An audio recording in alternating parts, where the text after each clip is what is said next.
Good morning, everyone watching on Zoom and on our Facebook page, the Japan Foundation Manila. Maayong aga, halin sa Iloilo, halin diri sa akin. My name is Joe Torlao, an Ilonggo filmmaker and writer. Welcome to our webinar series. トルラオジョーと申します。本日は A journey of art and storytelling with Panay mythology in relation to its contemporary context and relation to other Asian mythologies. Supported by the Japan Foundation Manila, our webinar series aims to make Panay mythology, the Panay Bukidnun's Sugidanon, accessible to new audiences. In Kinaraya, we use the word hinterlands, which means the sharing of stories. We hope you enjoy this morning's hinterlands with us. This webinar series is under the Golden Realms Inheriting the Panay Sugidanon, a literary project under the Japan Foundation's Asian Literature Project, YOMU.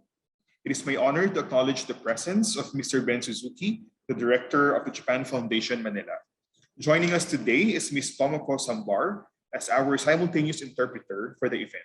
Please click the language button in Zoom for Japanese interpretation.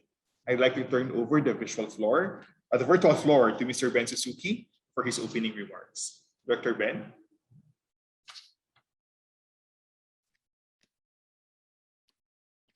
Hi, 皆さんこんにちは。Good morning, everyone. Magandang mga po sa inyong lahat.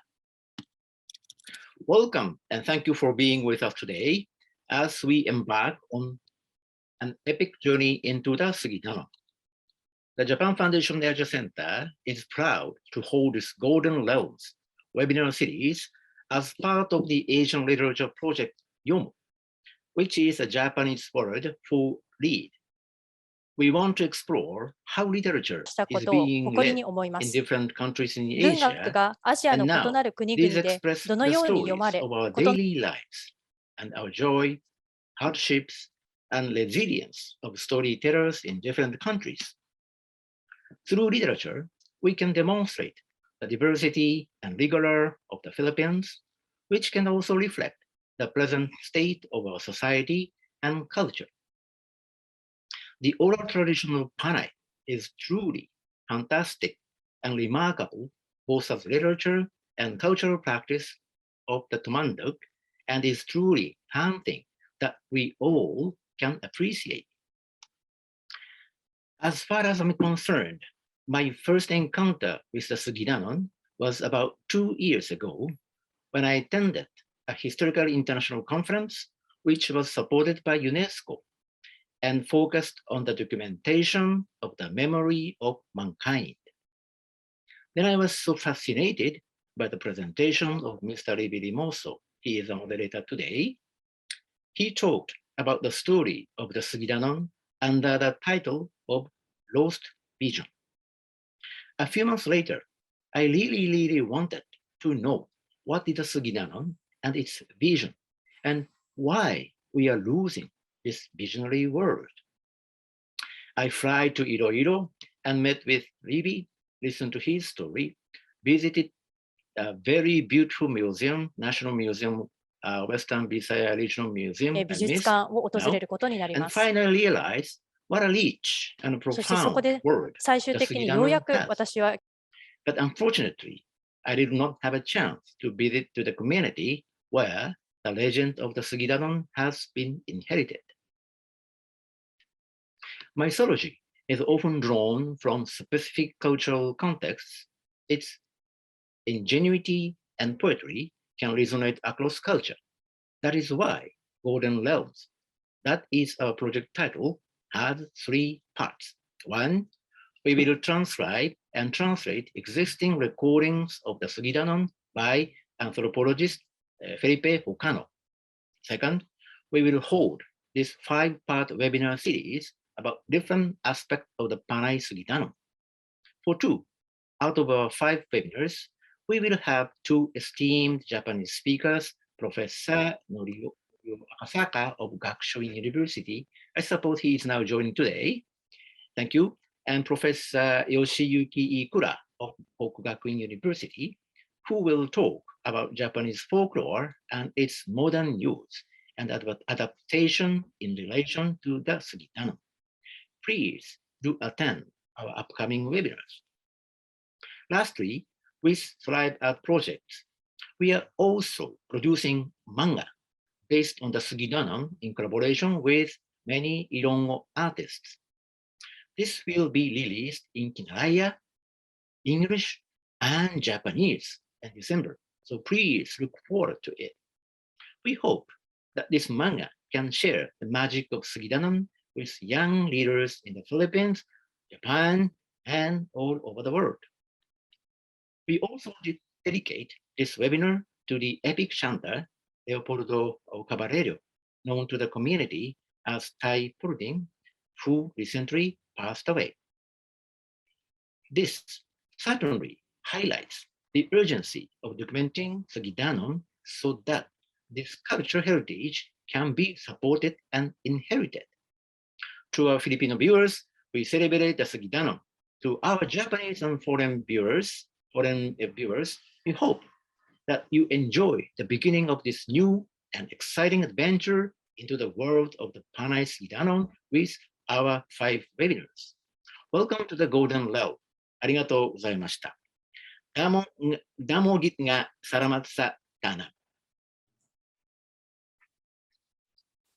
Thank you so much, Director Ben, for yours and the Japan Foundation Manila support of Panay mythology under the YOMU Asian Literature Project, and to our cultural heritage as always. Madamo gid nga salamat halin sa amon itanan. Thank you so much from all of us. For our viewers, if you have questions during the talk, please do not hesitate to send them on the chat box of our Zoom, or on the comment section of the Facebook page, Japan Foundation Manila, where the webinar is currently streamed live. So we may address them later during the Q&A. Without further ado, I'd like to pass on the screen to our moderator for today. He's a Filipino educator and visual artist whose interest in local language, place, identity, and memory led him to work on documenting and visualizing the oral tradition of Panay mythology, making the oral visual and the absent present. Friends, Mr. Libby Limoso. Libby, ngayong aga. The floor is yours. Hello and welcome to Golden Realms, a series of talks on Panay Sugidanon. I'd like to remind everyone that if you have questions during the talk, please do not hesitate to send them at the chat box so we may address them at the Q&A. For Japanese viewers, please click the simultaneous interpretation button on Zoom for Japanese interpretation. For our talk 1, telling the stories of the Panay Bukidnun, it's my honor to introduce the first of our 2 speakers today. Ana Razel Ramirez was an assistant to Dr. Alicia P. Magos in the early 1990s when she and Dr. Magos traveled the mountains of Tapas Capiz and Calinog, Iloilo. Limoso Ramirez was also the project coordinator for the 10 published Epics of Panay and the translator for the Epics in Kinaraya and English. She is here today to talk about the Epics of Panay as a platform of Panay Bukidnun empowerment. Everyone, welcome Ms. Ana Razel Ramirez.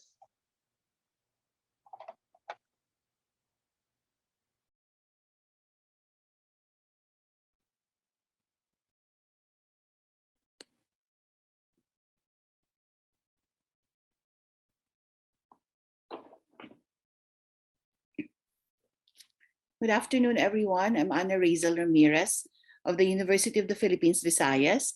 This afternoon, I'm going to talk about the Sugidanon, or the Epics of Panay. These are the published books on the epics. This is the last title that came out. It is Umadaknon in Tarangban. Of course, the main chanter for this is Federico Caballero. And the chief researcher, of course, is Dr. Alicia Magos. I am her research associate for this project. These are study samples of the epic. One of the covers that is done by Mr. Libby Limoso, an artist who also devotes his studies on Panay culture as well as on the Epics of Panay. The search started in 1993 through the Epics of the Silk Route project, funded by the French Embassy. I was research assistant to Dr. Alicia Magos a university anthropologist from the University of the Philippines, Visayas. A research site was in Garangan, Calinog, Iloilo. And we have an identified chanter, Preciosa Angoran Caballero. This is me with Dr. Magos in one of our field work. This is a typical group of houses in central Panay. Our area of research is in Calinog, Iloilo, located in the mountain ranges of central Panay. And Calinog is the last town of Iloilo adjacent to Tapas Capiz. Preciosa Caballero at that time, our main chanter for the epics is 73-year-old. She is a binukot, a well-kept maiden, as well as a babaylan. And she is our most precious chanter. Of course, later, by December of that year, she died of heart attack. But she left us a legacy of 2 recorded epics, the Humadapnon sa Tarangban, which is 24 hours in length, and the Rikaryong Pada, which is 7 hours. So the Hinilawod of Central Panay is a macro epic composed of 10 epics, estimated to be sung for 165 hours of straight chanting. And it is referred as Sugidanon, or from the term sugit, or to tell. And this is the most prized heritage of the Panayanon people inhabiting the villages near Panay River. Our first encounter with Preciosa was in 1993. And at first, she was really shy to talk about the Sugidanon and thinks of the chants as an ancient nonsense. But later on, she agreed to record the epic at her own appointed time. And it is chanted in an archaic mystic tune. Angoran, when decided, could not stop chanting, even if the batteries or our batteries are depleted.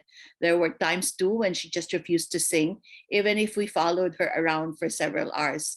She would even wake me up at 2 o'clock in the morning just for us to go on recording if she feels like it. The rhythm of the chant, I realized later, kept coming back to my mind, re-echoes in my sleep. It is quite haunting. And of course, there were times that we need to stop recording because the natural conditions in the mountains at that time exposes us to various illnesses as well.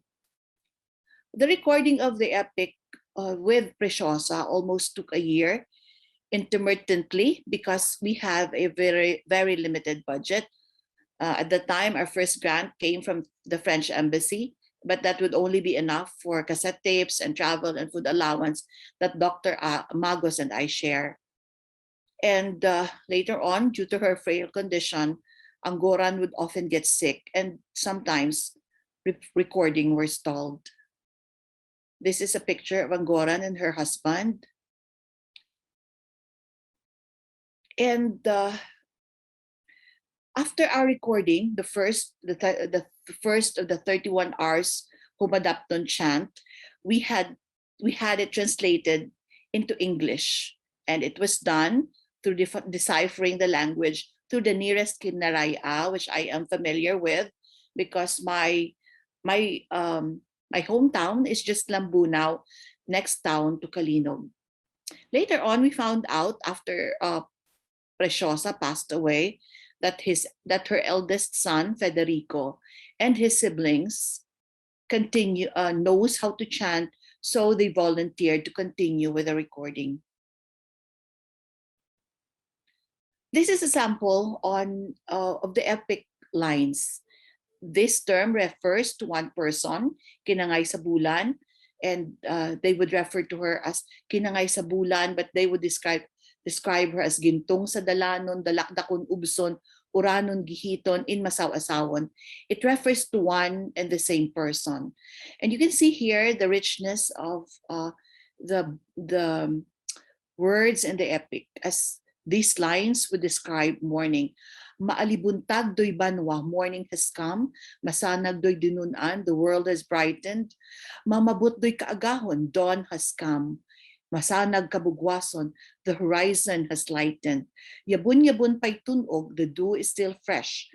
Gasilibungkay duyamig. It is emitting a cool breeze.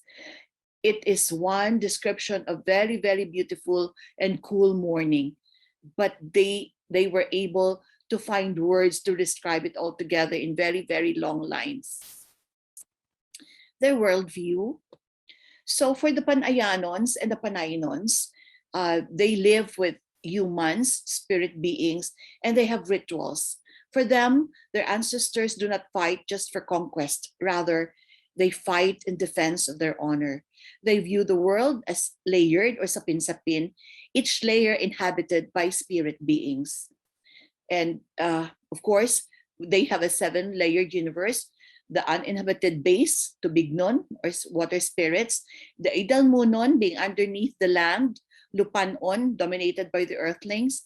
Kahanginan, or Kahanginon, where the aerial spirits live. The Ibabawnon is being occupied by the upper world beings. The Langitnon, by the heavenly beings. And on top of it all is the Makaako, or the great owner. The indigenous political structure has the idea of Magurang, which remains until today. They were the Teniente del Barrio in the late 1950s and was changed to the barangays in the 1960s. The Magurang, or the root word gurang or ripe, are traditional leaders respected for their wisdom and decision-making and integrity. This is a sample of the 7-layered universe of the Panayanon. We started again our exploration in 1993. So this is me and Dr. Magos and one youth from the Panay Bukidnun village, Unyo Kamarig. We were really fortunate at the time to have a VHS recorder to assist us, to aid us in our field documentation through video. And this is me and Unyo Kamarig going down a cliff. This is me wearing the saipang, the Bukidnon garb that we encountered in Sia Tapaskapis. And the photo is a picture of a big gong. They called it sungayan, a tambor, a drum, and an ilahas, a wild rooster. Following our exploration in 1993, we did another one in 1995, and these are areas in the Panay Ranges, Panay Mountains that we explored this time with my brother. And this is where we would sleep at night on below a caved area, something like that, and which is near the creek. But we were trying to explore the area because we were looking for more chanters as Preciosa Caballero has passed on. But we later realized that his son, Mr. Federico Caballero, is a well-versed chanter who memorized all the epic titles.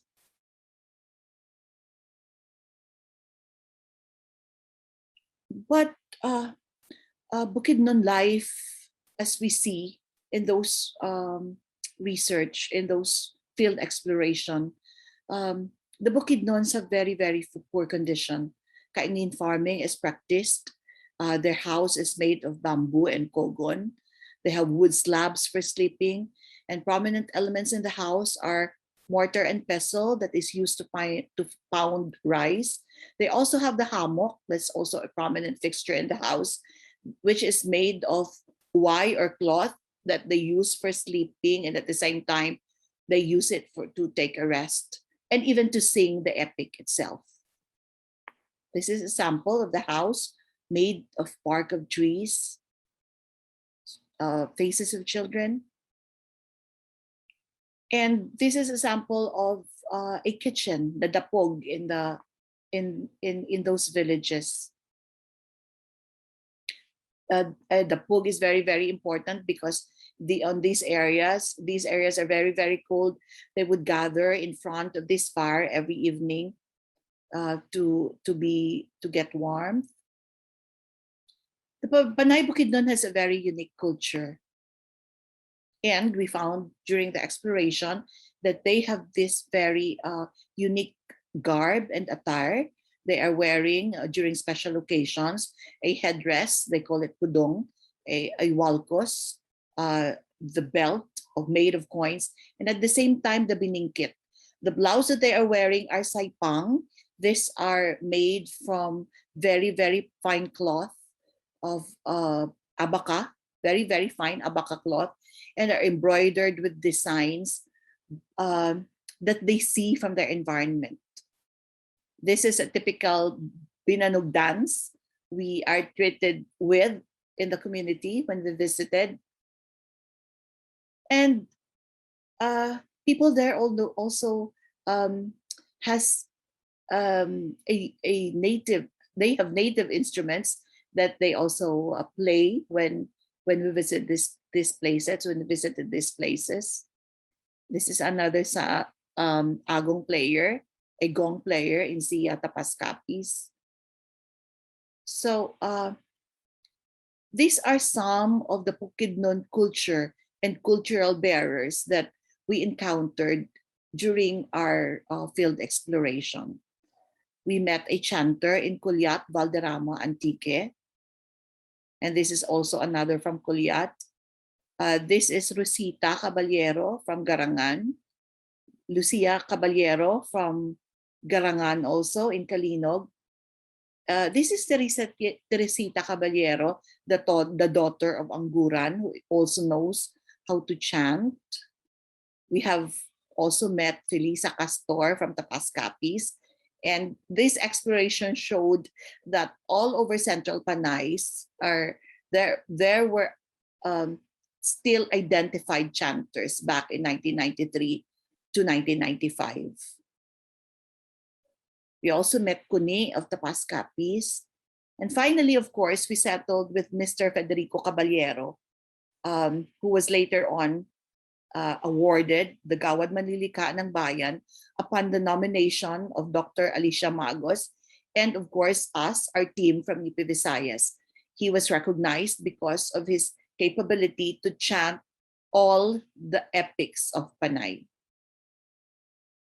Here, this is another picture of Mr. Caballero and another chanter from Tapascapis. He is wearing here his Gamaba medal. A Gamaba is equivalent to a national living treasure or a national artist of its caliber. Here you can see some photos where we discuss with the community and ask their permission for the publication of the epic books. And here we are trying to get, or we are meeting them to get their consent, the free, prior, and informed consent, as it is very necessary in the publications of the epics, because this is a prized heritage of the indigenous peoples, of the Panay non-indigenous peoples. Together with the award of Federico Caballero is the responsibility of putting up schools for living tradition. A school for living tradition is a school where students gather every weekend outside of the regular classes to learn about the culture of the Panaynon. So here, they are taught how to do the epic chanting, how to do embroidery, how to dance the binanog, and as well as to play the musical instruments. Some photos, of course, and children are also given food after classes as a treat also for them. This is a sample of a hungaw, a traditional wedding rite for the Panay Bukidnons.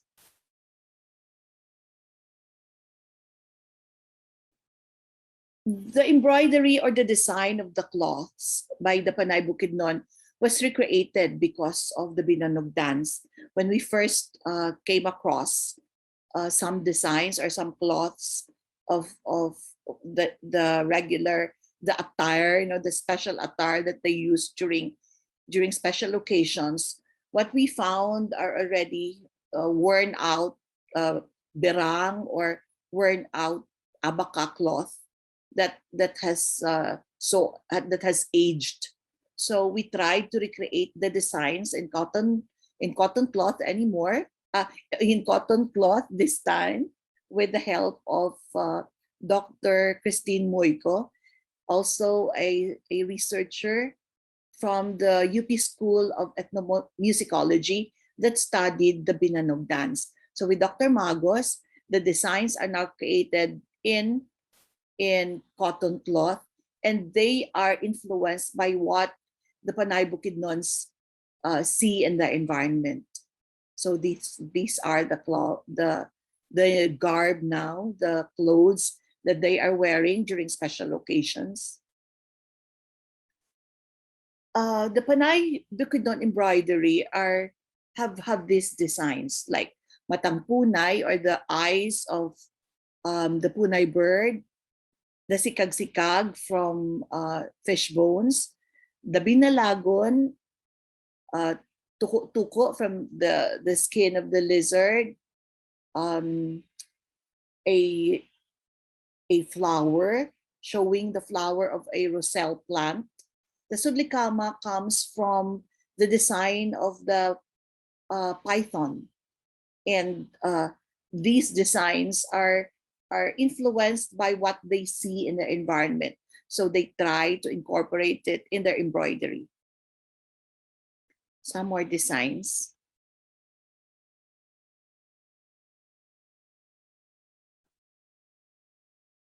After we've done the recording, there are other epics that were revealed to us, and we came up with 13 volumes, starting with the Kumkadlom, Amburukay, after the Rekaryong Pada, Balanakon, Kalampay, Pahagunong, Sinagnayan, and Humadapnon, which has 4 titles: Tarangban, Pagbalukat sa Biday, Hungaw, Ginlawan, and after Humadapnon we have Alayaw and Nagbis. Just recently, we found out that there is a 14th title, Tibang Tibang, that is meant to close the epic world. So that's going to be the epilogue for the 13 prior titles.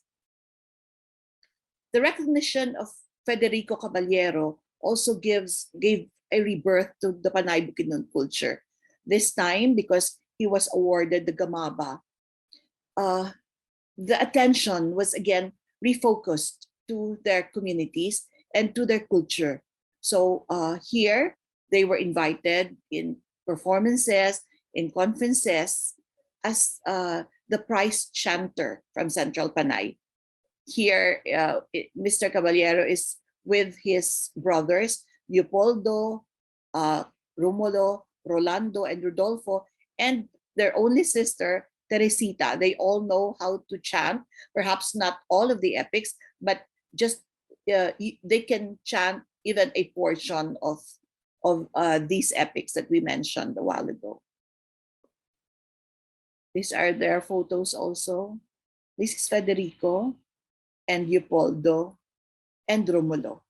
They are the better chanters among the brothers and sisters. But later on, the epics were shelved for almost 20 years. And in 2013, the University of the Philippines, Visayas, has given it another attention, a new attention, because also there were efforts this time for the preservation, because the tape recorded epics were threatened by molds. The transcription already chipped off they were encoded. The encoded text were exposed to the natural elements, and there were no appropriate venue to protect it except for digitization. So and of course, we found out that the earlier encoded versions were in flat disks, which are not anymore used because no computers would open it. They are not available at this time. So we had to digitize. So the 10 books with 13 volumes were submitted to the University of the Philippines Press for publication. And with, of course, with Mr. Federico Caballero as the epic chanter. Because of his Gamaba Award, he was recognized. And so the preservation and the propagation of the Panay epics started again. This time, there was funding support for the preparation of the manuscript, and that was given by UP Visayas, a memorandum of agreement with the Panay Bukidnun community, UP, Dr. Alicia Magos, were done for shared ownership of the publications. And funding for the publications were given by the University of the Philippines Press. So this is a picture of one of the launching of the books.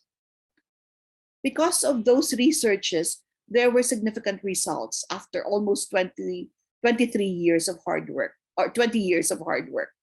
So we have video documentaries, the publications of the epics, even the Panay Bukidnun professionals who are teachers and who are teaching culture are already presenting their papers to conferences. Back in the day, it is the researchers who would present about the culture and discuss it in conferences, even in publications. But this time, the Panay Bukidnun themselves are coming out to tell their stories. And there were, at that time, when we relaunched the epic to the community, media attention was also given to it. And there were a lot of other activities that were done related to these publications. There were creation of big books for the indigenous people's children in coordination with the National Commission for Indigenous Peoples. Dr. Jesus Ensalada was made candidate for the Global Teacher Award. And even the nieces of Mr. Federico Caballero, Elsie Caballero Padernal and Lord Jane Caballero Dordas, were cited as Batubalani awardees in the field of education. So this is Elsie and Lord Jane. This is Dr. Ensalada. And there were different conferences that were organized just to push for the recognition of the epics. This is the first one. We have the Pagbayaw. This is the very first conference that we did in 2013. That's for grounding the epics. And the second one, we organized in 2014, the National Conference of the Sugidanon Epic.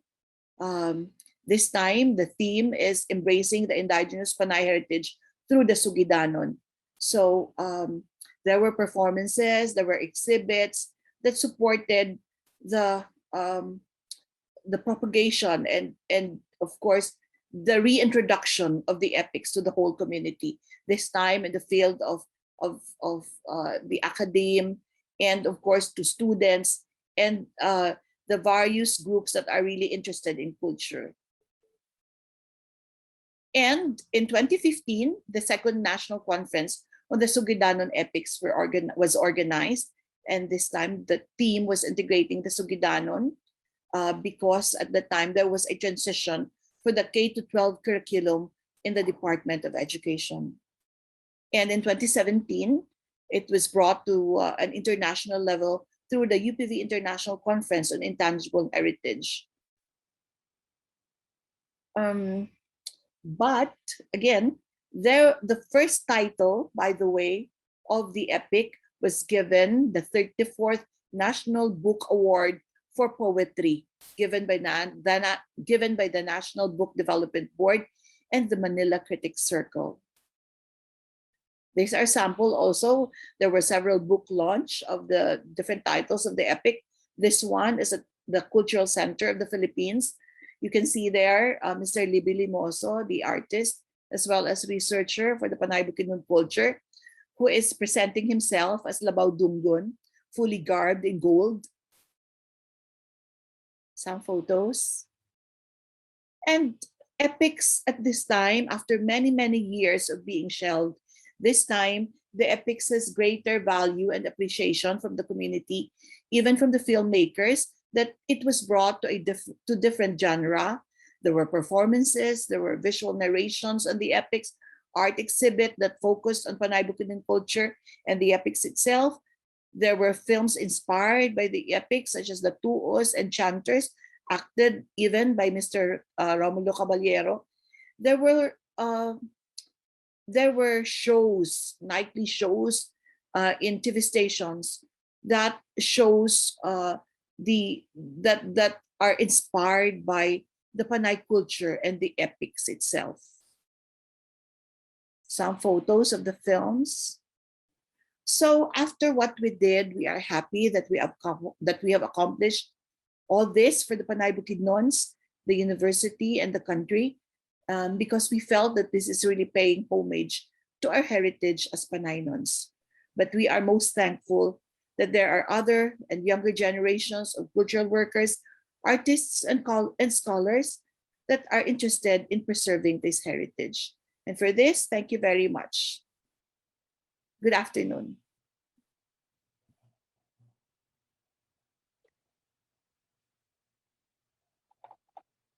Thank you, Ms. Rara Ramirez, for sharing with us your inspiring experiences as a young research assistant in the 90s, as well as the challenges and successes in our local heritage cycle. The photos you shared prompt us about the great value of our place, identity, language, memory, and spirituality here in Panay Island. Nang Rara is actually my second cousin. Kindly allow me to introduce our next speaker, who will talk about sharing the Panay Sugidanon to folk literature research and advocates. The first time I met Dr. Magos was in June 2004, during a shoot of Pro Productions television documentary Pinoy Idols, featuring Gawad Malilikan ng Bayan awardee for oral literature, Federico Caballero.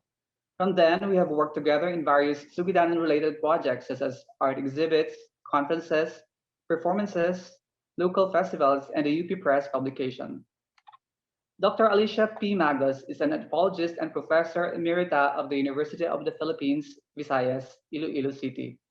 She is known for her published works on Western Visayan culture, especially on the Panay Bukidnun. She is also the author of Maaram, a book about the Babaylan tradition. Ladies and gentlemen, please welcome Dr. Alicia P. Magos.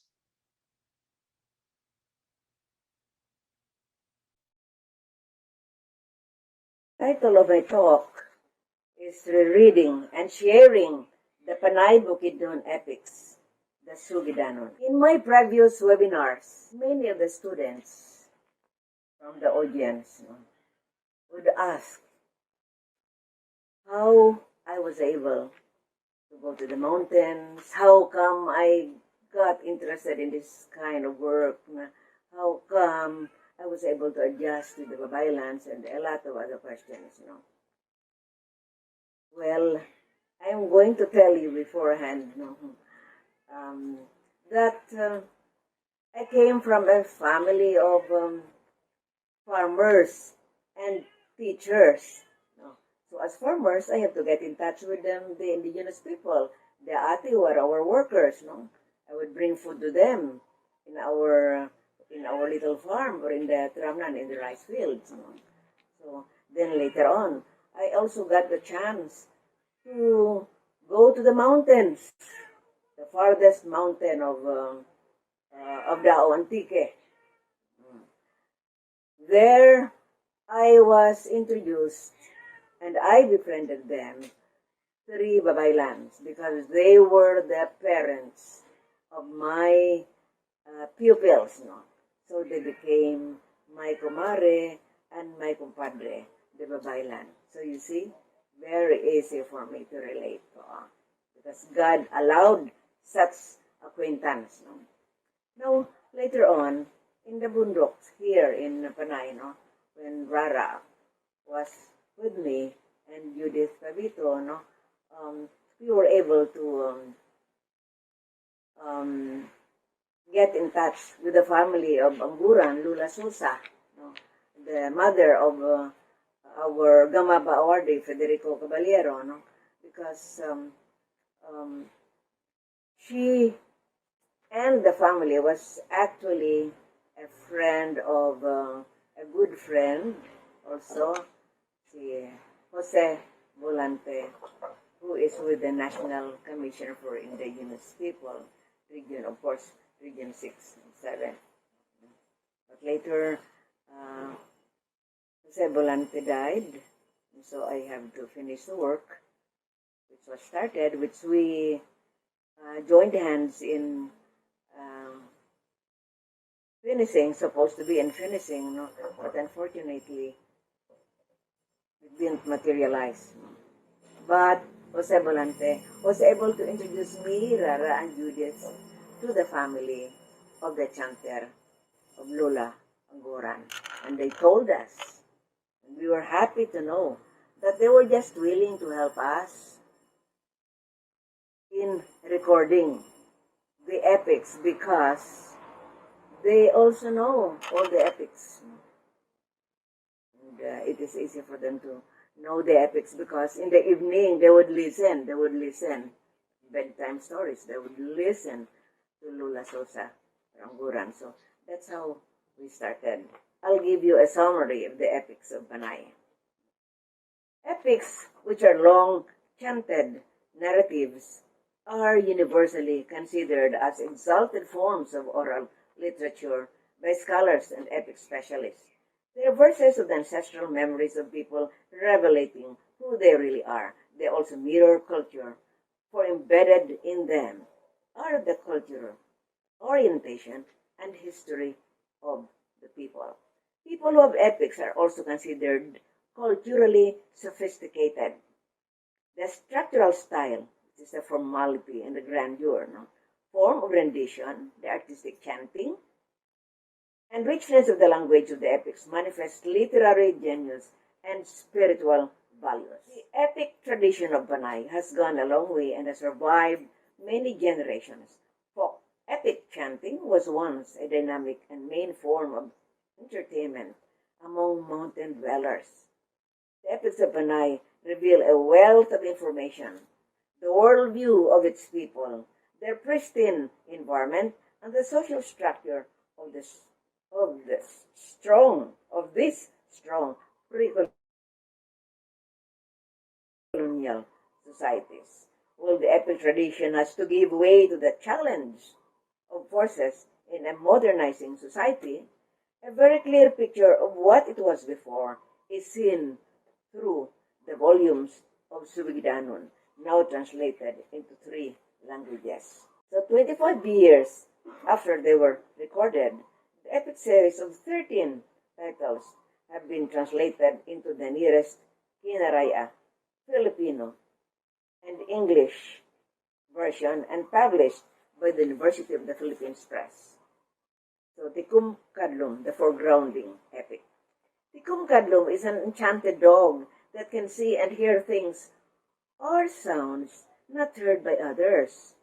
During the hunt, Tikum Kadlum stops and continues to bark loudly, looking upward the buriraw bamboo tree. In his impatience, Burung cuts the bamboo tree. Apparently, the dog warns of a tuos, a bell-shaped gold object attached to the bamboo, owned by the man-eating monster, Makabagting, who demands a great price for Burung's bid. His 2 beautiful children, Matanayon and Saranggaon, to be taken as restitutions. Epic 2, Ambarukay. Ambarukay, a mua or an enchanted hermit woman who lives with her brother, Makabagting, takes custody of the 2 beautiful children of Paiburong, Matanayon and Suranggaon. She made them binukot or kept maidens and hid them in a gold towerette.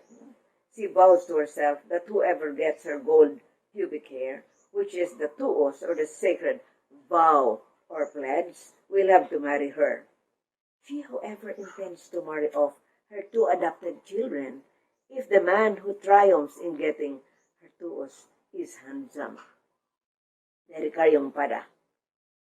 Sinagnayan's parents, Dato Panlinugon and Makapunaw, know that their son is interested in marrying a beautiful woman, Matanayon.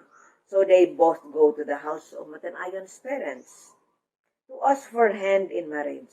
However, they are politely refused because Ayon has already been betrothed to Labaudungon or to Abao. At Tuos, a valuable gold necklace known as the Ricarium Pada has been given by Abao's parents to Matanayon to seal the agreement. However, when Abao's parents are reminded of the Tuos, Abao refuses to get married because he still wants to enjoy bachelorhood. Next epic, Kalampay. Matanayon or Ayon, the beautiful wife of Labaudungon or Abao, is being eyed by many men. One of them is the powerful Masangladon who lives in Panibyungan. Masangladon lures Matanayon through a kalampay turned into an island full of betel nuts. So when Abao leaves Matanayon for a journey, Matanayon was attracted in picking the betel nuts, and before she realizes it, the kalampay has already brought her to the Panibyungan's underwater world. Next epic, Paguno. Labaudungon, or Abao, often goes on pleasure trips. One day, he goes with his lovely wife, Matanayon.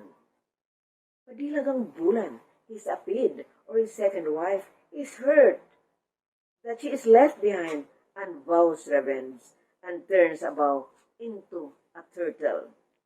One day, as Ayon goes to the shore to bathe, the powerful Pagunong sees her and pursues her. Next epic, Sinagnayan. Matanayon or Ayon asks Labaudungon to take back her sister Pinailug sa Pinggan from Sinagnayan. But defeating Sinagnayan is impossible. His life is kept in an egg inside the heart of a lion, hidden inside the house of Binayunmon who lives in the skies. Next epic, Malanakon.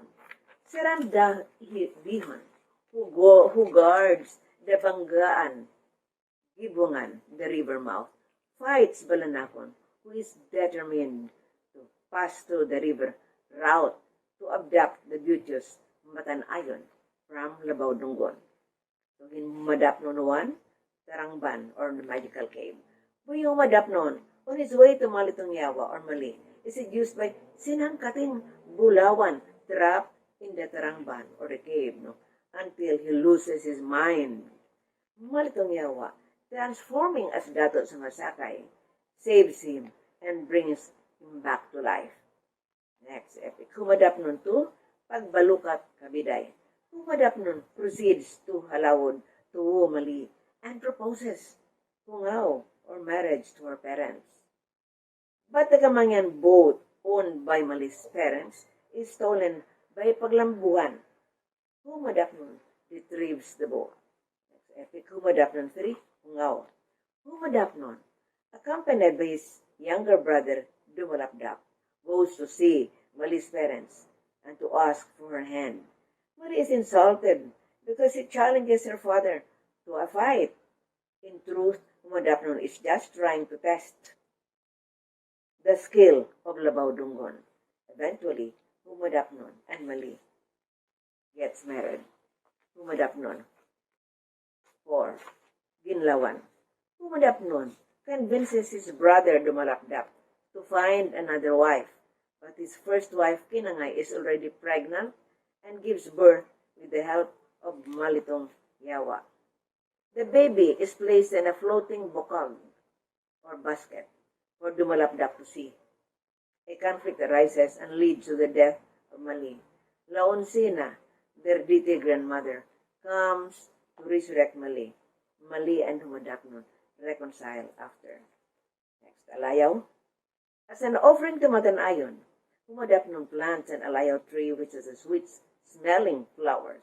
When the alayaw blooms, the beautiful Mali, who has powers to hide herself, reveals herself every time she gathers the fallen blossoms. Nagbungis. Matanayon, already an old woman, transfers her powers to her daughter, Malitong Yawa, through the Bruhisan ritual.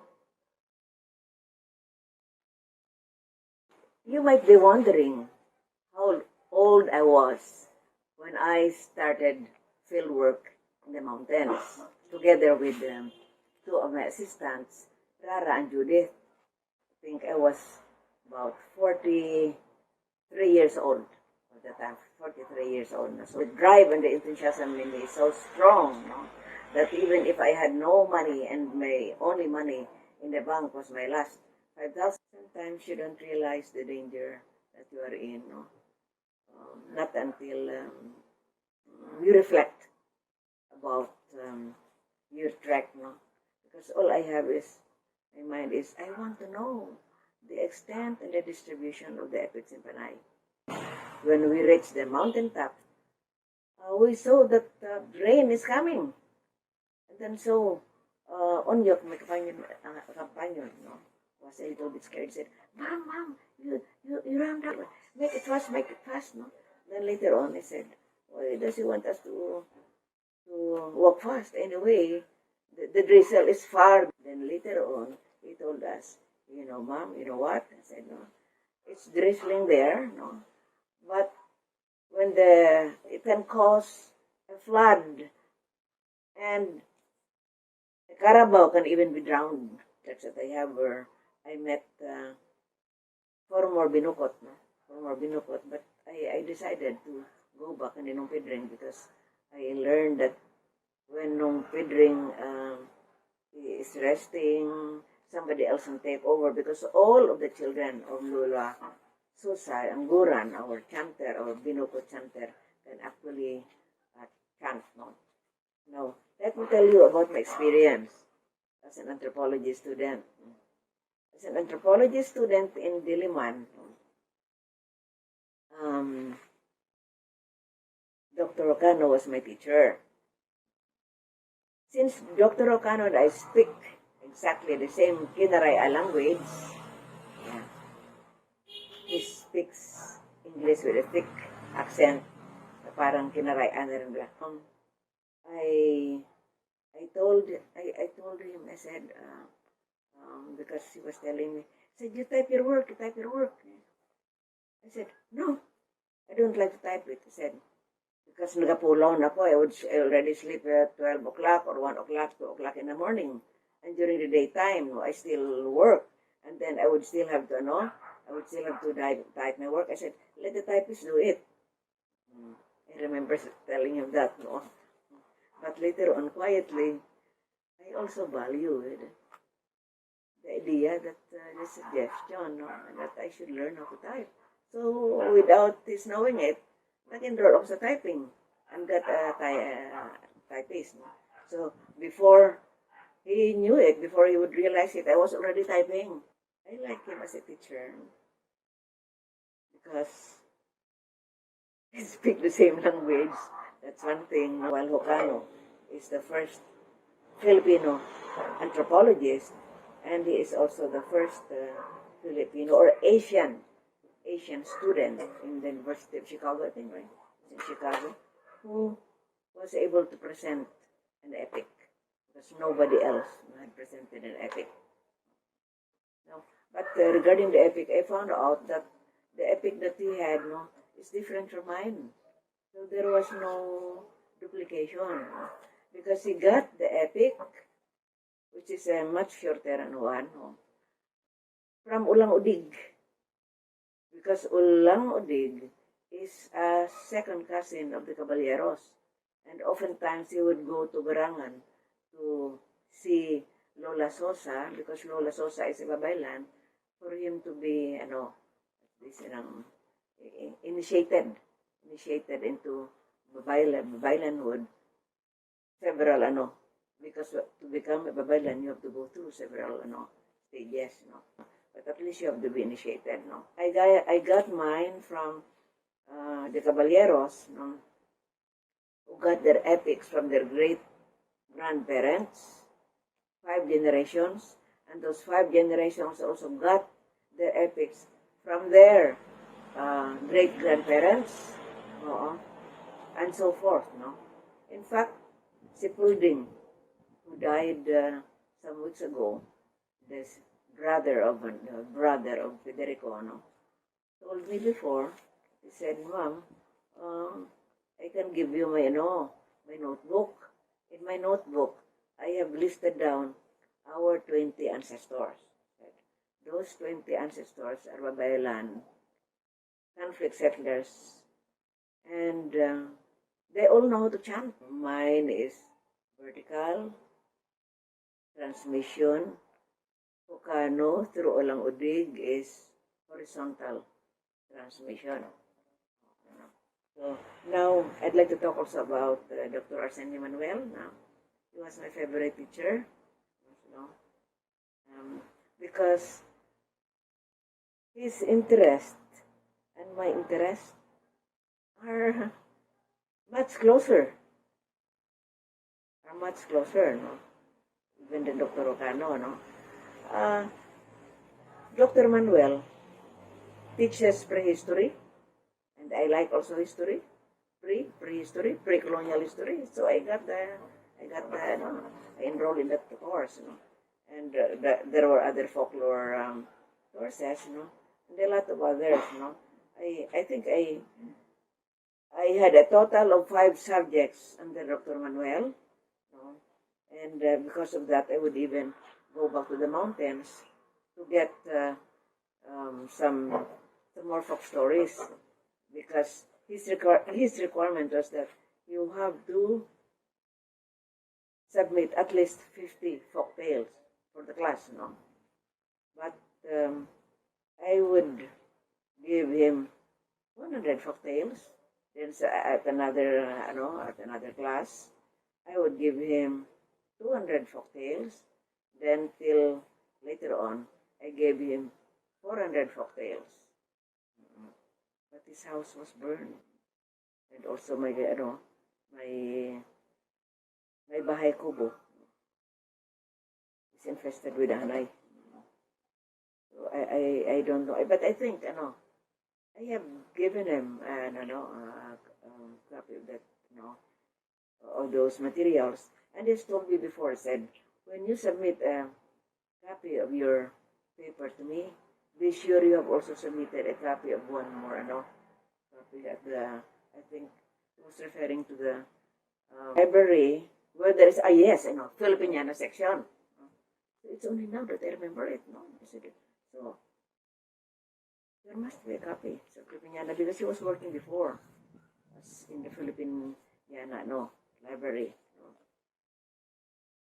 Of all the literature that I have read, that I have heard of, I've never seen such oral literature like the Sugidanon, which is full of figures of speech. Really an oral literature where I have seen figures of speech which I have never seen before.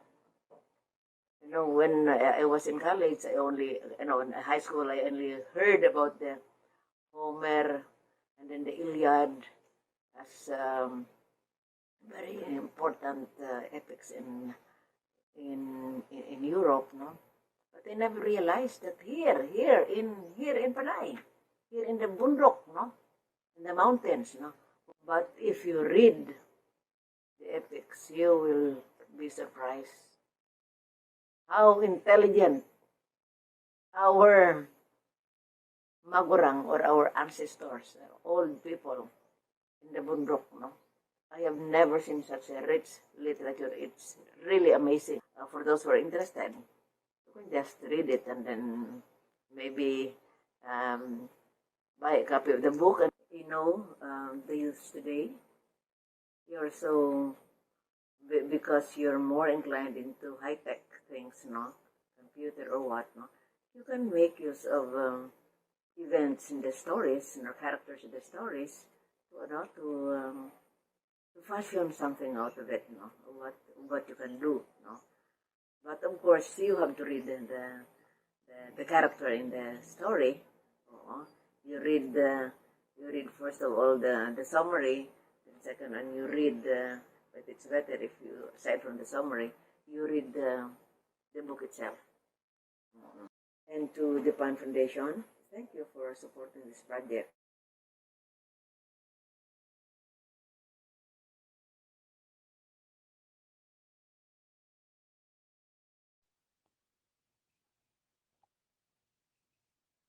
Thank you very much, Dr. Magos and Ms. Ramirez, for sharing your insights and expertise about telling the stories of the Panay Bukidnun.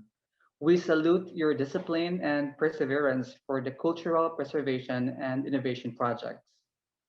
I'm sure you have a lot more to tell, and our audience also has many questions to ask. Let's now open the floor for an open forum to entertain the questions from our audiences. Audiences, you are all welcome to ask questions and give your thoughts on the top by putting them on the Q&A section if you are on Zoom, and in the comment section if you are watching us on Facebook Live. Again, for our Japanese viewers, please click the simultaneous interpretation button on Zoom for Japanese interpretation. And our interpreter, Ms. Sambar, can also translate your questions into English if needed. Thank you.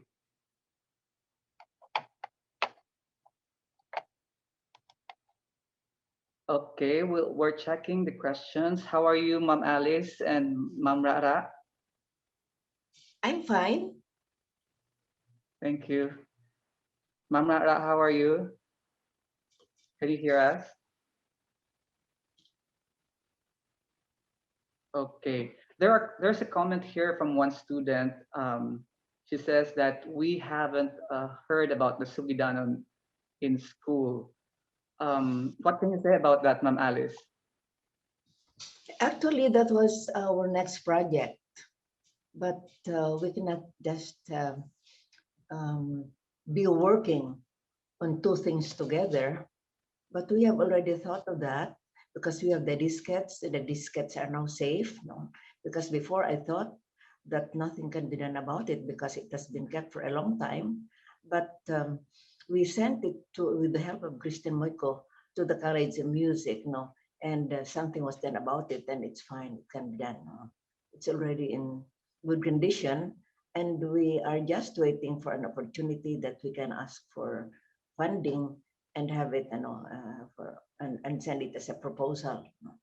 Meanwhile, because of the pandemic, also, no, it has helped me because we have informed, or we have rather encouraged the UP Printing Press to just send all of the 5 remaining epics for us to edit, no? Because it has to be kind of edited also with their own staff and by some of their selected maybe professors. Okay, thank you, and thank you, Alice. Okay.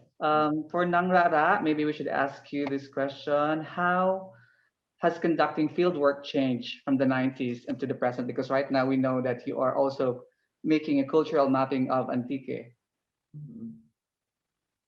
Please unmute, Ma'am Rara. Please unmute your. Good morning. Good morning, everyone. I'm coming in from Antique. I'm in the middle of a field work. That's why I'm trying to connect wherever I am. However, it has really greatly changed because back in the days, there were no digital recorder. We would only go for one tape recorder per session. That's a monotape using a cassette recorder where we are. So as soon as the batteries are depleted, then we can no longer document or record anymore. We have to go back down to buy some more batteries. So that's and field work was very hard because Central Panay is not yet. There were no vehicles at the time that can reach the area. We at this time it can already be reached by motorcycles, and our recording, our documentation back then, we would be using, of course, the pencil and pen and the notebooks. Unlike now that we can record using our cell phones and all the new media that we can have, there is no cloud to store the material. We really have to take care of all our blank tapes and our cassette tapes that has come back from the field. So it's really, really very hard. But we are thankful that we have at least digitized those early recordings that we have back in the field. Okay, thank you very much, Mamurara. And another comment here. Right now, the community in Garangan is affected by the COVID. Any reaction to that? Any of you, Ma'am Alice or Mamurara? Yes. Actually, we have been coordinating, particularly with our early respondents and our chanters in Garangan. We have also been trying to help them as much as we can with, of course, there is an outbreak in the community, but we are coordinating actually with some members of the University of the Philippines that we hope to bring in at least just information campaign and vaccination. We want to initiate it for the community as soon as things get better, and as soon as we can find help from other people also that we have linkage with. Okay, thank you very much. There is another specific question for Ma'am Alice Magos. What does the Panay Sugidanon say about the role of women in the pre-colonial society of the Visayas? Oh, the women are loved and respected. They're highly respected. Okay, there's a question from Mariah Riodica, and she says, what can younger generations do to preserve the Sugidanon? Any of you can answer the question. What can younger generations do to preserve the Sugidanon? Is interested in the literature itself, or if he or she is an artist, then she can recreate it.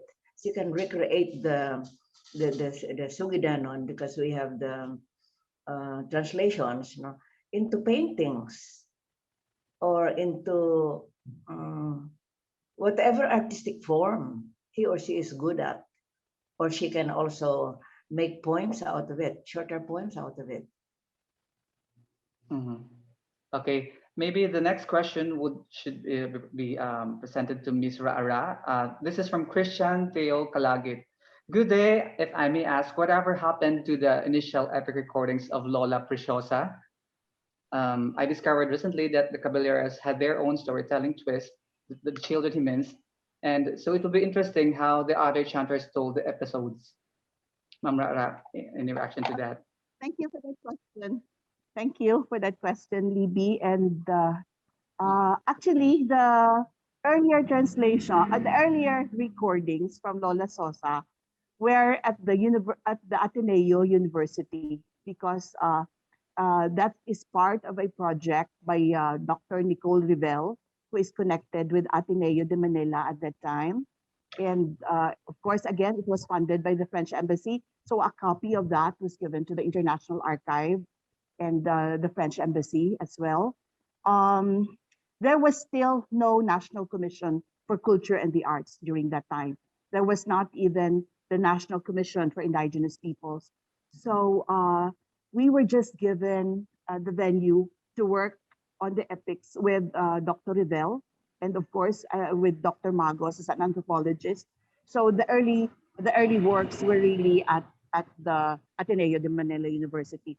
For the other works, actually, if you can understand, if you can really look into it deeper, the epics are oral narratives. So depending if who is the chanter, something varies. So that's why when we tell people that if you fully read on the work of Federico Caballero with Magos, you just first read on it and finish it. But if you work or you read on the work of Landa Hucano on his work on the epic, then fully read it also. There are other chanters in Tapascatis at this time. Okay. Also, we have to give the epics to Ateneo, because Ateneo was an archive, and then to their air conditioning for in the archives is 24 hours, and we don't have that in UP. Okay. Thank you very much, Ma'am Alice. There's another question from Jemima Mallorca. Hi, good morning. I have noticed that most of the chanters were women. And does gender play a role in the preservation of the epics of Panay? Yes, there's an answer for that. Maybe you could answer that, Ma'am Alice. Yes, no, I just came to realize that it is the women who are chanters. Actually, the reason why the next generation on the non-pedant generation were male chanters. They were male chanters. It's because usually it's the women who would sing to their children, no? But usually the focus of the singing or of the narration would be on the first child, because the rest would not yet, either they would not yet be born or they were rather too young, no? Now, in the case of Lula Sosa, the first 3 or 4 children, they were all 3 or 4 children were all males, so that's why they became chanters, no? But the reason why they were it's usually the females who are the chanters, probably because most likely it must be the women, the women or the females who are a little bit more interested in that, no, because they're closer to their mother. Mm-hmm. Father would be working in a farm, so the mother would be the one caring for their children, no? So if the children would be females, then the first 2 or 3 female children would be the ones who would be able to pick up the epic. Yes, and also the fact that the Binukot are women, so they are the ones being trained to do the different traditions of the culture, right, Ma'am Alice? Right. The Binukot are trained to be dancers, epic chanters, and embroiderers. So our next question from Director Ben Suzuki is, the question is there any similar epic poem outside Panay in Visayas, Mindanao, or around the Philippines? Alice, is there a similar? Similar to our poem, to our epics? Yes, ma'am. And none that I know of, because it's specific to Panay. They may have their own. Yes. Like the Manobos there, they would have their own. The Tuwang, Dr. Manuel has often told us about the Tuwang epic. And of course, in Luzon, then they would have their the Hudud at Alim, no? But they have not documented theirs because it's still in Hudud. It is still being sung, especially during planting season. Yeah, it could be the Hudhud or the Darangen, right? And but this one, because this is Visayas and Panay specific, so it is really different. Okay, Ma'am Ra is I'm back again. But at this time, what is beautiful about this work of Dr. Magos and Federico Caballero, because it is fully recorded and it is fully transcribed and translated into 4 versions. Of course, the Kinaraya, the original, it was transcribed in its original form, the early chants. Then at the same time, it is translated to the nearest Kinaraya, the English, and the Filipino and the English versions, which was not done with other epics in the Philippines yet. The translation to the nearest understandable language was not done by me because I couldn't understand it. In fact, there were times when my peers would just be falling, unconsciously. Why? Because I cannot understand the language. So we hired Nong Pidring for 2 years to help me at the Center for West Visayan Studies, where I was then director at the time. That is much, much later now because the epics were just left like that for about 15 years, 14, 15 years. So Nong Pidring was the one who helped me in the translation. But I would also help him in the translation because he already forgot how to write because he finished only about grade 5, I think, or grade 5. So he doesn't know how to write, or rather, he forgot. No? If he knows how to write, he has forgotten how to write. No? So I would tell him what to do. I said, no, when you translate, it should be like this. From here, from the left side, you should write here on the following, on the right side, and straight there. Next line also, straight there, straight. Do not write it anywhere. I said, it's like this, like this, like this, like that. No?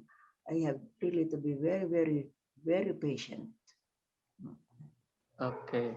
We really have to There's commend, a I think, request. my answer it too, that we really want to commend, of course, aside from her being a gamaba or national um living natural national artist award, because Federico was the only one who have the patience to really record all of it.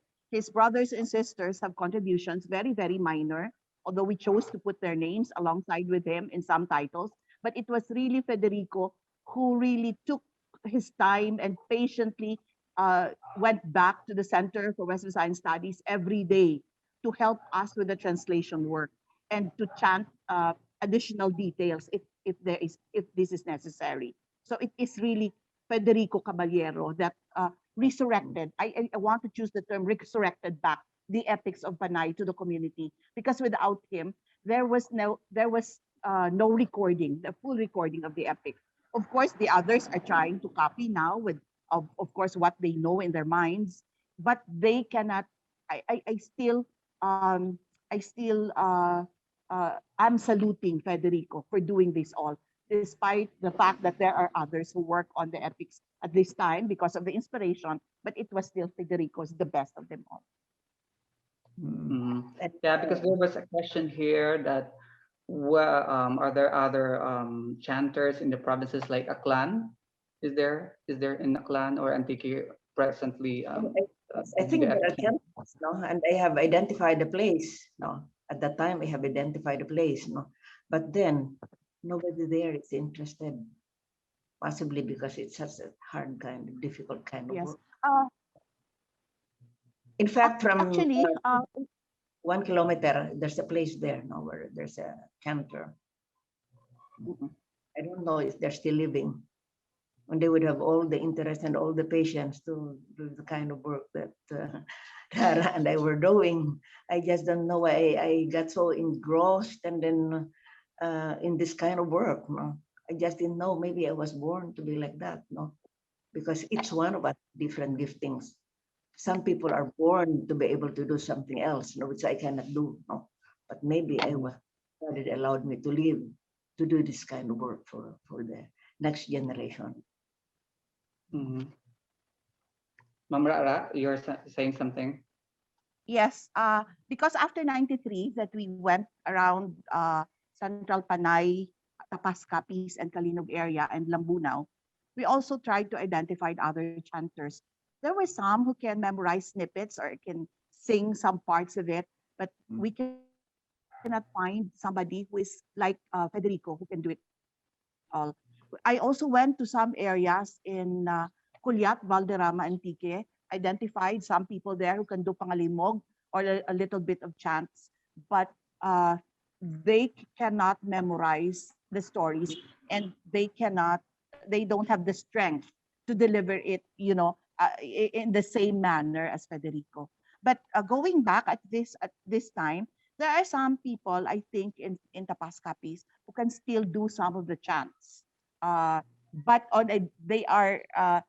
they tell a different story. So the characters may vary, but there are still chanters in Tapas Capiz. Because there's a question here to Ms. Rara. During your cultural mapping efforts, have you discovered an epic or chanter that is similar to the Humadapnon epic recorded by Gina Barte during your exploration in the 90s? At this time, there was none yet. I'm not really in the cultural mapping, particularly in Antique now. There's none. But at that time, I haven't encountered anybody that said that they had documentation with Ma'am Gina Barte. But at the same time, let's say we just went all over communities in some areas in Valderrama, some areas in Sia, Tapascapis, just to search for additional chanter. But we would still go back to Federico at that time. There were others who could memorize a bit, but not all of them. Yeah, I had gone also the place in Valderrama. I think that's the same place where Gina went. Kulyat, no, it's a far place, you know. And I have heard one person chanting, no, and he got the style of chanting, possibly, you know, from his father, no. So when he chanted to me, he cannot memorize it, and it's so different. He cannot memorize it, and he could only chant in a few minutes, just in a few minutes. So I would still share Nung Pedring's, Nung Pedring's version, because he can memorize them all, and with the 13 volumes, it's so difficult to find someone who could memorize it like that, and then probably one thing which contributed to that is because Nong Pedring has a generation of how many generations of elders who are chanters. So it was passed down from one generation to another. So the variation there would be very, very, you know, maliit lang, would be very, very small, no? Because from the great grandmother to the next generation, so forth, and then so forth, no? And it is also being chanted to them as some kind of a bedtime story. Okay, thank you, Ma'am Alice. Here's another follow-up question from Jean Dindarke. This is related to your Babaylan research. She asked, could you share with us a little bit more about the current Babaylans inherited practice in 2021 and their practices moving forward? The global pandemic has influenced the world's perception of healing, etc. Maraming salamat po. So, maybe observation before about the Babaylan, because you did a book, Maaram, right, Ma'am Alice? You did Yes. Maaram. The Maaram, the enduring Maaram tradition. You know, that the data that I got from that place, no, which I gave a fictitious name, Mariit, because that was at that time, it was a practice in anthropology, not to, out of respect and out of no privacy, not to reveal the real name. No, that was then the practice. No, I was able to get a lot of information there because I lived in that community. And the shamans and the Babaylan were my kumare or my kumpadre, and their children were my pupils. You know, some people thought that I just teach in college, or I taught college, or I taught also graduate school. No, but actually, I taught grade 1. So you could just imagine. No, I taught in grade 4, and I taught in grade 5. And I have to walk kilometers and hours to go to that place, which is nearer Iloilo than my hometown. No? So that's why it's not, I could easily get access to the information because the people were close to me, and gathered the information bit by bit, and then later on went back. But I got their life stories. And by the way, I have my MA thesis in ethnographic form by Dr. Manuel as advisor, and it's still available at the library. Thank you, Ma'am. Do you have any reaction about that? The Babaylan now and before? Can you hear me, Ma'am Rara? Okay, she's still looking for a good signal. Maybe at this point, we would show a video of Sugidanon. May I ask Is it ready now from our organizers? Okay, there. We'll pause for a break now.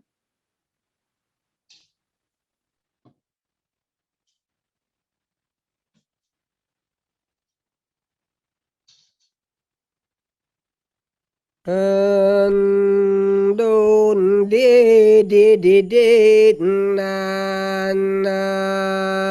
di gani gadeleg datugain medengan mabalikid maobling si buyong saran dihen kay buyong mag kadulon na di kuno ay buyong kalande kau sa biday saka kau sa barangay kagduto ikaw magpungko dutoy mag-on sareg na sa karo kayang kabiday palayas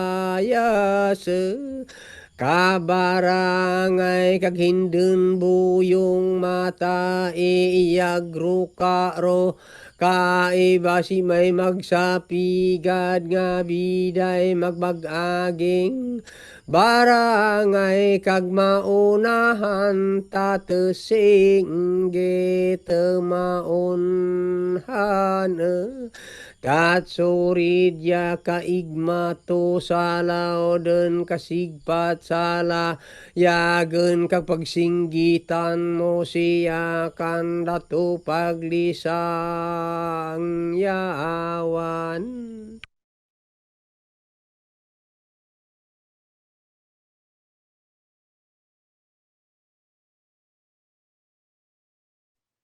Okay, thank you very much.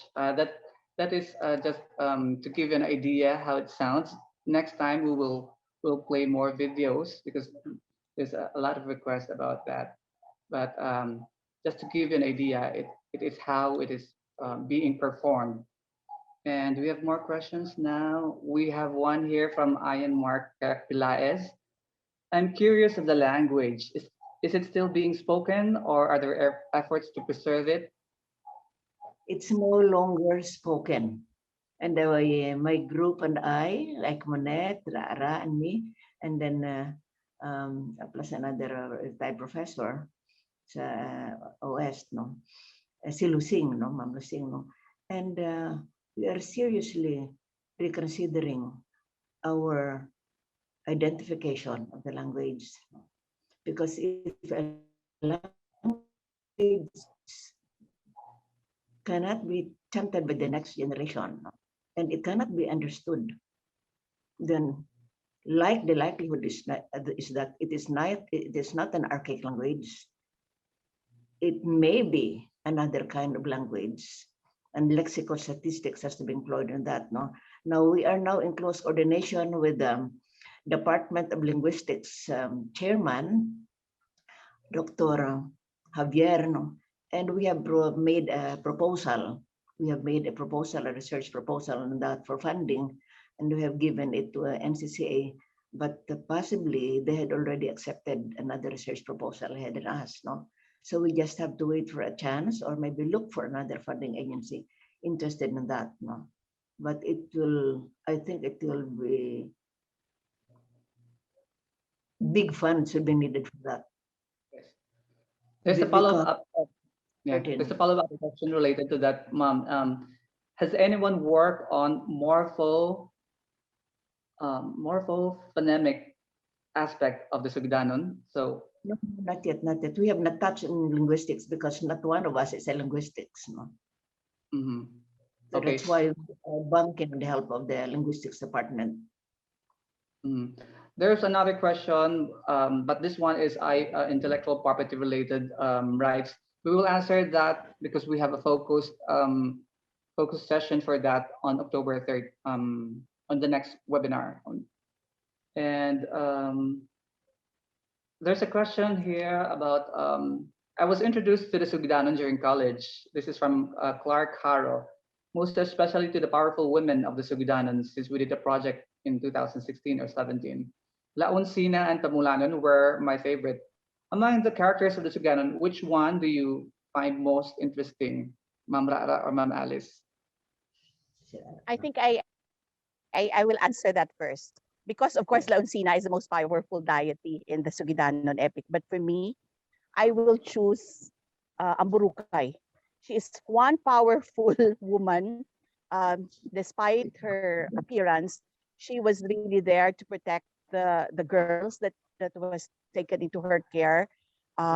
She was able to of course, there were manipulation on her part of the man around her, but Amburukay is just one special lady for me compared to all the other characters in the epic because of her generosity of heart. But at the same time, she will even go through all just to protect the two girls that was under her care. So please read Amburukay on the second book of the epic, the second title. Oh, I know why Rara is interested in that, because Ambruca has a golden sabot. Joking, Lira. At the center, no, protecting is gold sabot, and they said whoever is the most. Ma'am, for the benefit of our international audience, can you please explain what it is, the sabot in English? Because our Japanese. The pubic hair, because Amburukay is long haired, no, and then he has golden sabot inside, no, and it's just keeping it to herself.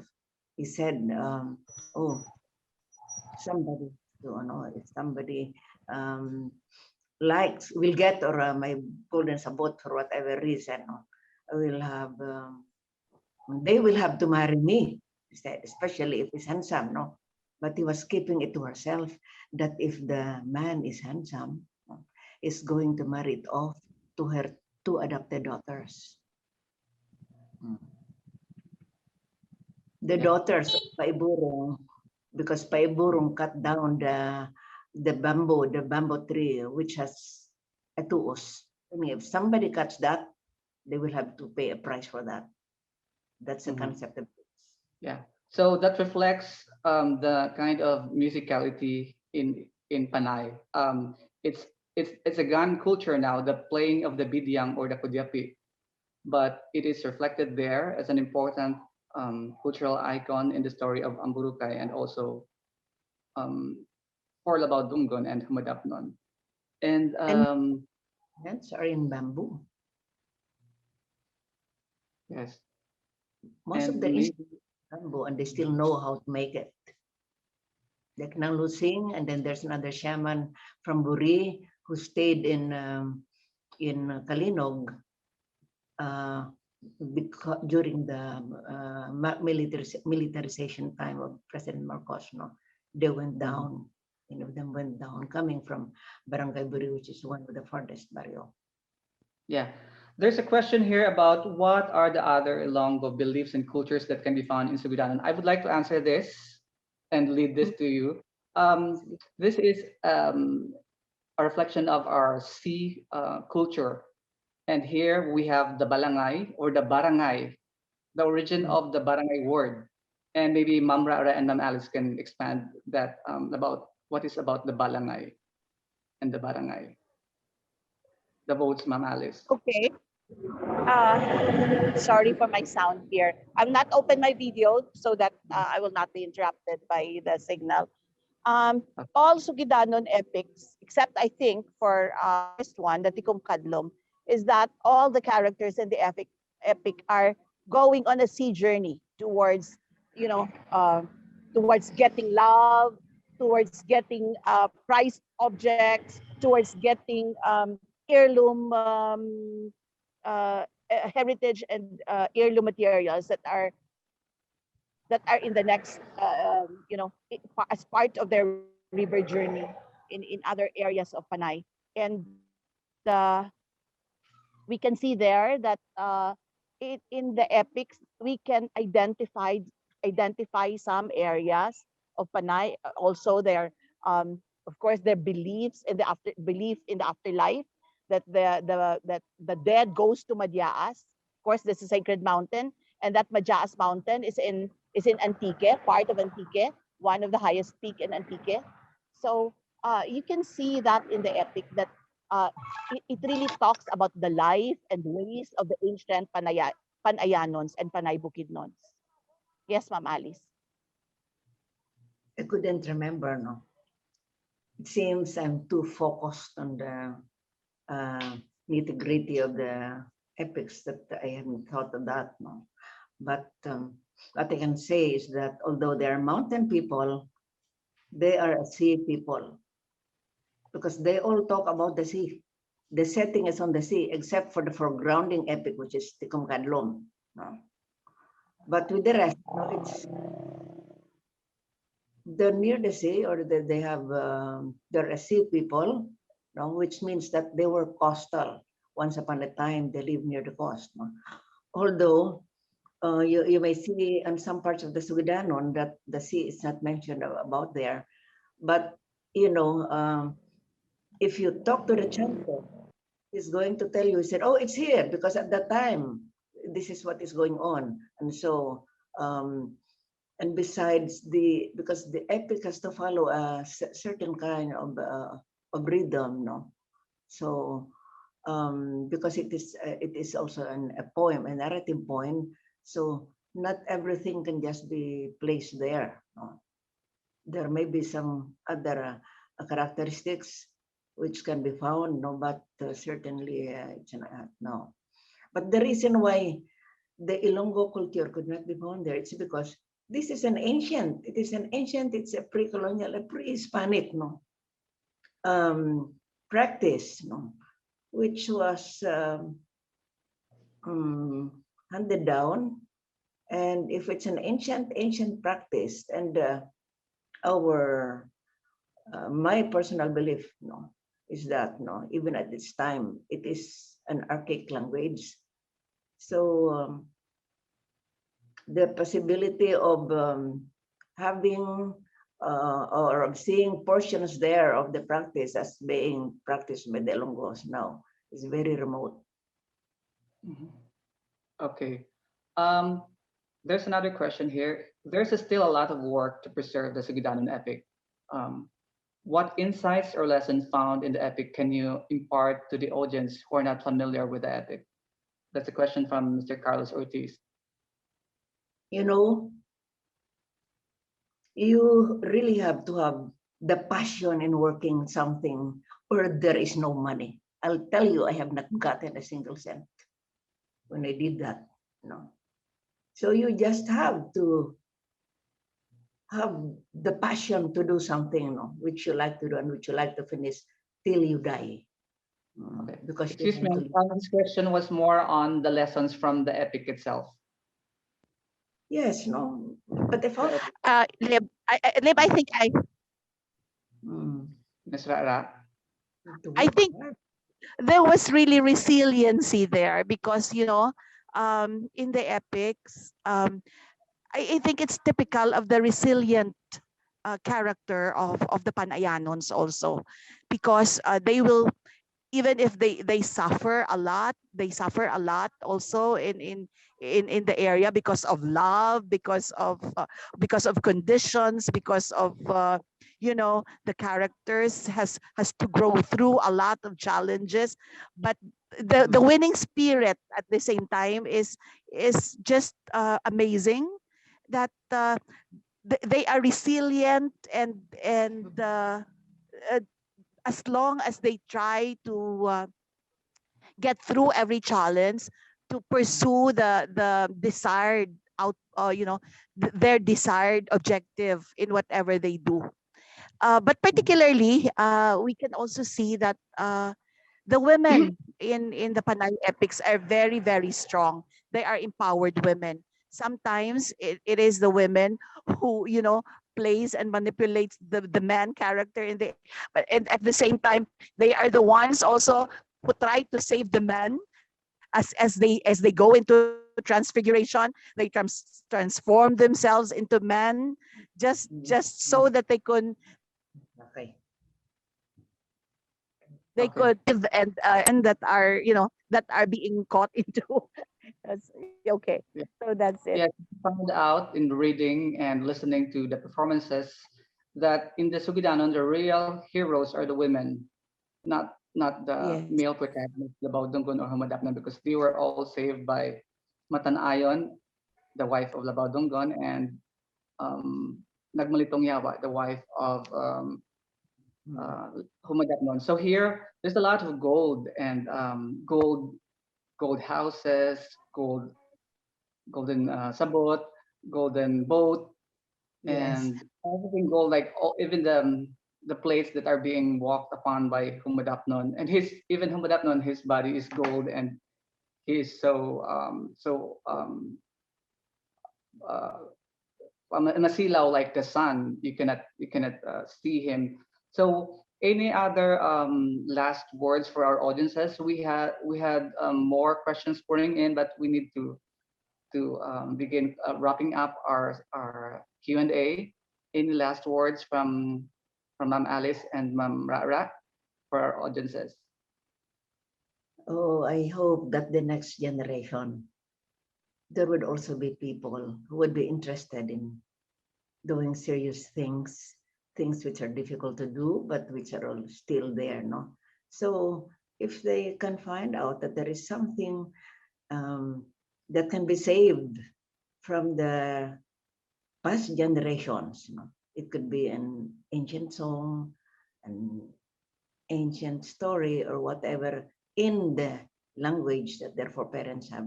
I hope that they will also have that the interest, the enthusiasm, and even the just also the passion to just do that kind of work also, if only to save what remains about the past generations. Thank you, Ma'am Alice. Ma'am Rara, are still with us? Can you hear us? Ma'am Rara, are you still there? Okay, maybe while waiting for Ma'am Rara, maybe we should look for another question. We still have a little bit of time, and um, I would like to expand more on the Balangay because Director Ben was asking us the relationship between the other cultures. Because of the barangay is traveling and it is connecting the seas. So there's a lot of intercultural exchanges, and even because before there were no labels of our places such as the Philippines or the neighboring countries, and it is where our connection with these cultural icons such as the seven-headed snake or the naga and fascination with gold are, and also of Asia and Southeast Asia is reflected in the narratives. And we would also like to plug in the project of ThriveArt, which is a manga comics that will be released in December. So it will be reflecting the imagery from the Sugidanon and also introduce this to the young generations. And maybe, Ma'am Alice, you can also try to invite everyone to buy the books published by the UP Press. Yes, the UP Printing Press has finished printing Epics 1 up to Epic, I think Epic 6 or 7. So they can secure those books in the UP Printing Press. It's amazingly sold in a low price. To me, it's a low price because I view it as some kind of a low price, no? Because if you have to consider the hard work that went with it, no, it's just so impossible to finish that kind of work. I'm also looking forward to them sending us. Yeah, more. we still have a little bit of time. There's a follow-up question from a curious Fuji Tibesha from Australia. How old do you think is the epic, and who originally devised the epic? And do you have any insight about its origin? The epic was made or narrated a long, long, long time ago, more than 20 generations, more than 40 generations, it's much older, because the kind of language used is not existing anymore. So it's not only archaic, it must be a new kind, of language. Okay. Thank you very much, Ma'am Alice. Ma'am Ara, are you still there, or you still have difficulty trying to reconnect? Is in the bundok, in the interior mountains. Okay. I'm still browsing if there is any questions that I have missed. Reading.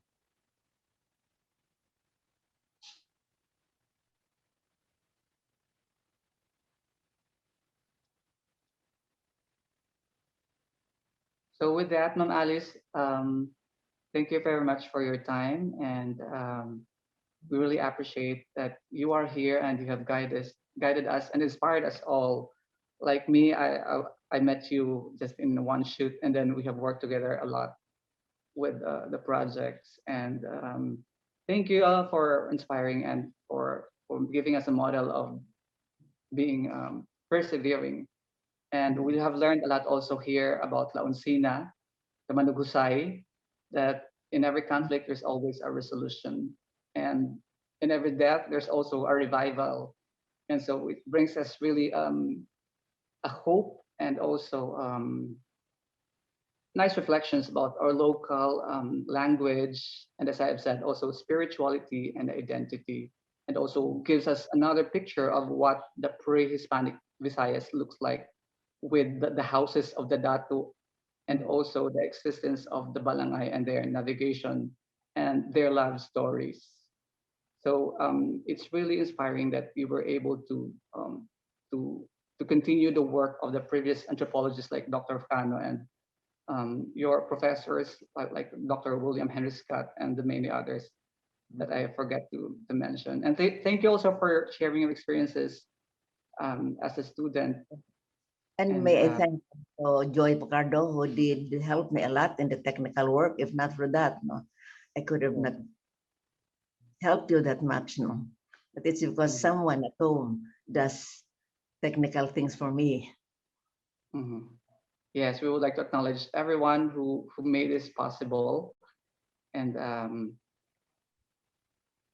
now we have come to an end with our first talk for this webinar series. And we would like to thank you all for all of our participants for being with us, and most especially to our amazing speakers. The presentation, the stories that you have shared with us were truly fascinating and inspiring. We would also like to thank our partner, the Japan Foundation Manila, for making this event possible as part of the Japan Foundation's Asian Literature Project, YOMU. Please join us again for the second webinar on October 30th, 2021.